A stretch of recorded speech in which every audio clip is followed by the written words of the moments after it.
নমস্কার বন্ধুরা, রসনায় আমি আপনাদের সকলকে স্বাগত জানাই। নিয়ে এসেছি কড়াইশুঁটির কচুরি। প্রথমে আমি পুর বানাবো, তাই কড়াইশুঁটি, কাঁচা লঙ্কা আর 1 চামচ চিনি দিয়ে বেটে নিলাম। তারপর আমি একটা প্যানে পুরটা তৈরি করব বলে সাদা তেল দিলাম 2 চামচ।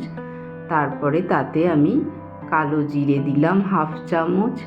তারপর একটু হিং ফোড়ন দিলাম, দিয়ে 1 চামচের একটু কম আদা বাটা দেব। আর এই সময় গ্যাসের ফ্লেমটা একদম লো রাখবেন। তারপর যাতে মশলাটা পুড়ে না যায়, তাই আমি তার মধ্যে চামচে করে একটু জল দিয়ে দিলাম। দিয়ে মশলাটা নাড়াচাড়া করে যখন দেখবেন একটু সুগন্ধ বেরোচ্ছে, তখন বাটা কড়াইশুঁটিটা দিয়ে দেবেন। কড়াইশুঁটির বাটার সময় আমি তাতে আরও 1 চামচ চিনি দিয়েছিলাম।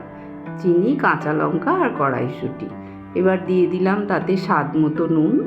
দিয়ে কড়াইশুঁটিটাকে ভালো করে পুরটা নেড়ে চেড়ে কড়ার মধ্যে বানাতে হবে। আস্তে আস্তে দেখবেন শুকনো হয়ে যাচ্ছে, দিয়ে এই যে এরকমভাবে তৈরি হয়ে যাবে। ভালোভাবে নাড়াচাড়া করে আমার পুরটা কিন্তু রেডি হয়ে গেছে। এই পুরটা আমি নামিয়ে ঠান্ডা করতে রাখলাম। এখন আমি ময়দাটা মেখে নেব। ময়দার মধ্যে আমি নুন দিলাম আর 1 চামচ চিনি দেব।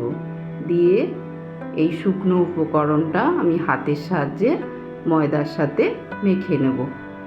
তারপর ভালোভাবে মাখানো হয়ে গেলে আমি ময়ামের জন্য ওখানে ময়দার উপর সাদা তেল দিয়ে দেব 1 চামচ। 1 চামচ 1.5 চামচ এরকম দেবেন। দিয়ে ময়ামটা ভালোভাবে ময়দার সঙ্গে তেলটা ভালোভাবে মাখাবেন। মাখিয়ে হাতের মধ্যে ময়দাটাকে মুঠো করে দেখবেন। যদি দেখেন যেরকম ডেলা হয়ে যাচ্ছে ময়দাটা মুঠোর মধ্যে, দিয়ে এরকম আঙুলে করে ভাঙছেন, তাহলে জানবেন ময়ামটা ঠিক হয়েছে। এবার আমি জল দিয়ে আস্তে আস্তে ময়দাটাতে মাখতে শুরু করব। আর আস্তে আস্তে জল দেবেন যাতে ময়দাটা না পাতলা হয়ে যায়। দিয়ে এইভাবে হাতের সাহায্যে ঠেসে ঠেসে ময়দাটাকে একটা নরম ডো বানিয়ে নেবেন। ভালোভাবে একটু হাতের সাহায্যে মাখবেন। তারপর ওতে আমি যাতে ওপর থেকে ময়দাটা শুকিয়ে না যায়, তাই সাদা তেল দিয়ে দিলাম। এবার আমি ময়দাটাকে চাপা দিয়ে আধ ঘন্টার জন্য রেস্টে রেখে দেব। আধ ঘন্টা হয়ে গেছে, দেখুন ময়দাটা বেশ নরম হয়ে গেছে। এবার আমি একটা করে ডো কেটে নিয়ে তাতে আঙুলের সাহায্যে, হাতের আঙুলের সাহায্যে বাটির মতো বানাবো। বানিয়ে যে পুরটা আমি তৈরি করে রেখেছিলাম, সেই পুরটা ঠান্ডা হয়ে গেছে। সেই পুরটা একটু বেশি করে দেবেন। কচুরিতে পুর বেশি না থাকলে খেতে ভালো লাগে না। দিয়ে দেখুন আমি যেভাবে করছি, আবার একটা করে দেখিয়ে দিচ্ছি। আঙুলের সাহায্যে বাটির মতো করবেন, করে তার মধ্যে পুরটা দেবেন। দিয়ে ধার থেকে, বাটির ধারগুলো থেকে আস্তে আস্তে উপর দিকে টেনে টেনে ময়দাটাকে তুলবেন। দিয়ে একটা পুটলির মতো পাকিয়ে এটা এবার গোল করে রেখে দেবেন। এবার বেলবো। আমি বেলুনে তেল মাখিয়ে নিয়েছি, আর ময়দাটার ডেলাটাতেও আমি তেল দিয়ে লেচিটায় বেলছি। দেখুন আস্তে আস্তে এইভাবে টেনে টেনে বেলবেন, চারিদিকে ঘুরিয়ে ঘুরিয়ে।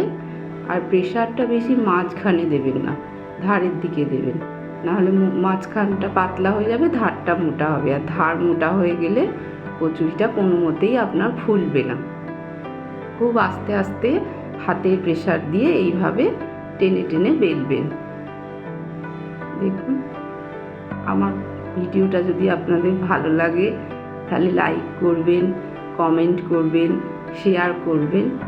আর কি রান্না দেখতে চান বলবেন, তাহলে আমি আবার আপনাদের সামনে সেই রান্না করে নিয়ে আসবো। দেখুন এইভাবে বেলবেন, খুব পাতলাও হবে না আবার মোটাও হবে না, এরকম থিকনেস হবে। এবার আমি আগে থেকে কড়ায় তেল গরম করে রেখেছিলাম, সেই তেলে আমি কচুরিটা ছেড়ে দিলাম। এবং কচুরিটা ছেড়ে আমি খুন্তির সাহায্যে, দেখুন আরও একটা ভেজে দেখাচ্ছি আপনাদের। আস্তে আস্তে খুন্তির সাহায্যে তেলের মধ্যে প্রেশার দেবেন, খুব হালকা হাতে চাপ দেবেন, দেখবেন আস্তে আস্তে ফুলে উঠছে কচুরিটা। এবার এই খুন্তি করে তুলে নেবেন। এইভাবে আমি আরও কয়েকটা কচুরি ভেজে আপনাদের দেখিয়ে দিচ্ছি।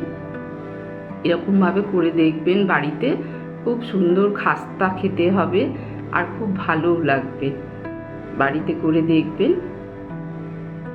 আমার চ্যানেলটাকে প্লিজ সাবস্ক্রাইব করবেন, ভালো লাগলে লাইক দেবেন, কমেন্ট করবেন, শেয়ার করবেন। এইভাবে আমি কয়েকটা কচুরি ভেজে আপনাদের দেখিয়ে দিলাম। দেখুন, আমি এই কচুরিগুলো আপনাদের সামনে ছিঁড়ে দেখাচ্ছি। দেখুন ভেতরটা কতটা কচুরিটা নরম হয়েছে আর ভেতরটা কতটা সবুজ হয়ে আছে, পুরে ঠাসা। এইভাবে বানিয়ে করে বাড়িতে খেয়ে দেখুন, খুব ভালো লাগবে। সবাই ভালো থাকবেন। ধন্যবাদ।